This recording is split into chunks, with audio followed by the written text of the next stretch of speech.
तींचं सत्यान्वेषण करणारे जे अत्यंत श्रेष्ठ विचारवंत म्हणजे आमच्या ऋषींचे वारसदार अशा प्रकारचे लोक असतील ना, निलेश ओकांसारखे किंवा जोगांसारखे, त्यांचे ग्रंथ वाचा, त्यांचे ग्रंथ विकत घ्या, लोकांना वाटा. आज आवश्यकता अशा प्रकारच्या लोकांची आहे. एखाद्या शिलेदारासारखा आमचे राजीव मल्होत्रा अमेरिकेमध्ये लढा देत आहेत.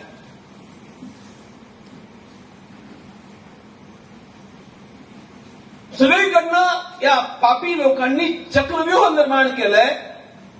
जुन्या काळीच केलं असं नव्हतं.